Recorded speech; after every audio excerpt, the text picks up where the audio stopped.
Materi kali ini kita akan membahas tentang pengendalian dalam keperawatan.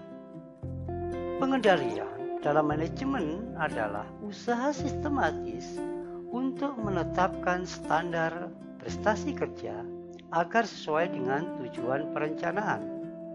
Untuk mendesain sistem umpan balik informasi, untuk membandingkan prestasi yang sesungguhnya dengan standar yang telah ditetapkan, untuk menetapkan apakah ada deviasi atau penyimpangan, dan untuk mengukur signifikasinya, serta mengambil tindakan yang diperlukan untuk memastikan bahwa sumber daya yang digunakan dengan cara efektif dan efisien mungkin untuk mencapai tujuan. Prinsip pengawasan dan pengendalian bahwa pengawasan dilakukan oleh manajer keperawatan dapat dipahami oleh staf, hasil ukurnya dapat diukur. Standar untuk kerja harus dijelaskan kepada semua staf pelaksana dan fungsi kepengawasan merupakan kegiatan manajemen yang penting untuk meyakinkan bahwa proses mencapai tujuan organisasi itu tercapai dengan baik. Langkah-langkah di dalam pengendalian, menetapkan standar dan menentukan metode dalam mengukur prestasi kerja, melakukan pengukuran kinerja, menetapkan apakah kinerja sesuai dengan standar, dan mengambil tindakan korektif. Kegiatan dalam pengendalian salah satunya adalah audit. Ada 3 audit keperawatan: audit terstruktur, audit proses, audit hasil. Audit struktur adalah audit yang berfokus pada sumber daya manusia, lingkungan perawatan termasuk fasilitas, fisik, peralatan, organisasi, kebijakan, SOP, dan rekam medik, serta pelanggan internal maupun eksternal. Standar dan indikator diukur dengan menggunakan checklist. Sedangkan audit proses, pengukuran pelaksanaan keperawatan untuk menentukan apakah standar keperawatan telah tercapai atau belum. Pemeriksaannya bisa bersifat retrospektif atau peer review. Dan ada audit hasil, audit produk kerja yang dapat berupa kondisi pasien, kondisi sumber daya, atau indikator mutu.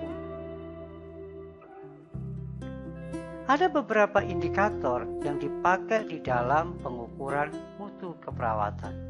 Seperti adalah menghitung tempat tidur terpakai atau tidak, capaian kapasitas tempat tidur digunakan sesuai dengan standar atau tidak, atau istilah dikenal dengan bed occupancy rate atau BOR, adalah persentase pemakaian tempat tidur pada satu satuan waktu tertentu. Standar internasional BOR dianggap baik antara 80-90%, sedangkan standar nasional antara 70-80%. Rumusnya adalah jumlah hari perawatan dibagi dengan jumlah tempat tidur dikali jumlah hari perawatan per satuan waktu kali 100%. Jumlah hari perawatan adalah jumlah total pasien dirawat dalam satu hari dikalikan jumlah hari dalam satu satuan waktu. Jumlah hari per satuan waktu kalau diukur per 1 bulan, maka jumlahnya kurang lebih antara 28 sampai 31 hari, tergantung jumlah hari dalam 1 bulan.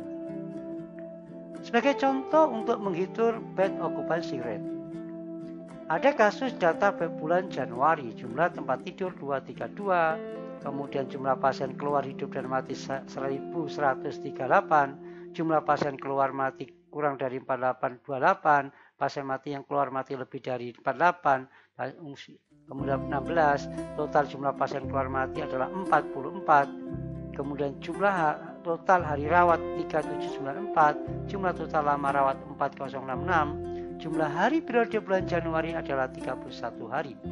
Maka jumlah BOR adalah jumlah hari perawatan dibagi dengan jumlah tempat tidur kali jumlah hari dalam satu periode kali 100%. Maka jumlah hari perawatan di situ adalah total dari seluruh pasien adalah 3794 dibagi dengan 232 jumlah tempat tidur kali jumlah hari dalam satuan periode 31 kali 100%. Hasilnya adalah 52,75%. Indikator selanjutnya adalah average length of stay atau ALOS. Rata-rata lama rawat seseorang pasien. Secara umum, ALOS yang ideal adalah 6-9 hari, khususnya di ruang tentang MPKP, manajemen pelayanan model praktek perawatan profesional. Pengukuran ALOS dilakukan oleh seorang kepala ruangan yang dilakukan oleh setiap bulan. Dengan rumus, jumlah hari perawatan pasien keluar dibagi jumlah pasien yang keluar hidup maupun mati. Jumlah hari perawatan pasien keluar adalah jumlah hari perawatan pasien keluar hidup atau mati dalam satu periode waktu. Jumlah pasien keluar hidup atau mati, jumlah pasien yang pulang atau meninggal dalam satu periode waktu. Contohnya adalah bagaimana mengukur ALOS atau ALOS tadi. Jika jumlah lama rawat inap adalah total rawatnya adalah 4066 dari sekian pasien. Dengan cara adalah jumlah pasien kali jumlah rawat inap, lama rawat inap sama dengan jumlah perawatan pada bulan tersebut. Pasien 1 kalikan rawatnya berapa hari, pasien 2 berapa hari, dan seterusnya. Kemudian dijumlah. Kalau jumlah totalnya adalah 4066, maka jumlah lama dirawat adalah 4066. Dibagi dengan jumlah pasien keluar hidup dan mati. Jumlah keluar hidup dan mati adalah 1138. Maka rata-rata kalau pasien ALOS-nya adalah 3,57 hari dibulatkan menjadi 4 hari. Selanjutnya adalah indikator turnover interval atau TOI. Adalah rata-rata hari tempat tidur tidak ditempati dari saat diisi ke saat terisi berikutnya. Ideal tempat tidur kosong hanya dalam waktu 1-3 hari.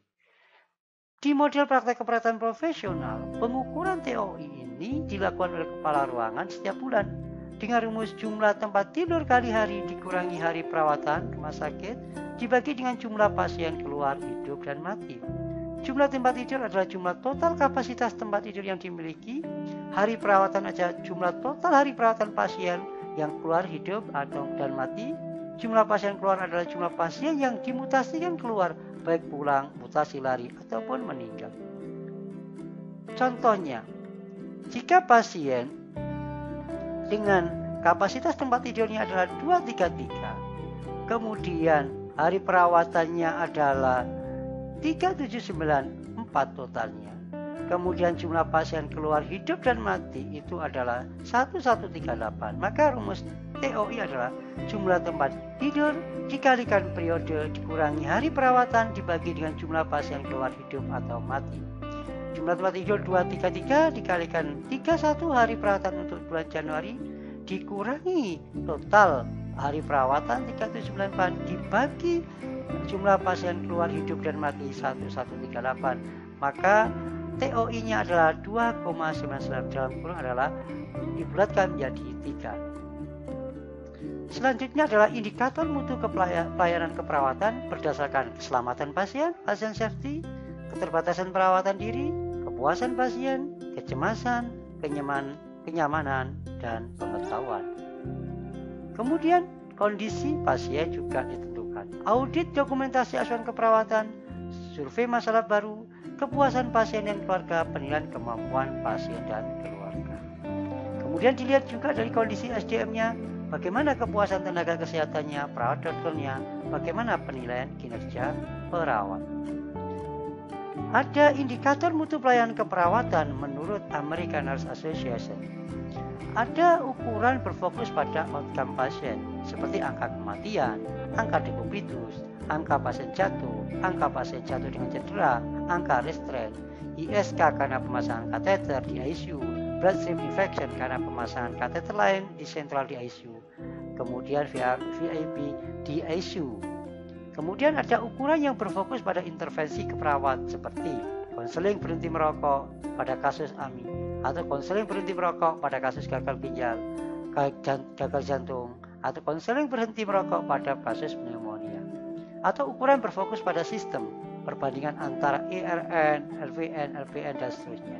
Kemudian jam perawatan pasien per hari oleh RN atau mungkin oleh tenaga kepala yang lain. Atau praktek environment scale atau nursing work index. Kemudian bisa dilihat dari turnover-nya. Itu indikator yang dipakai dikeluarkan menurut Association North American. Selanjutnya juga kita perhatikan indikator mutu adalah patient safety. Perhatikan nama obat, rupa dan ucapan mirip.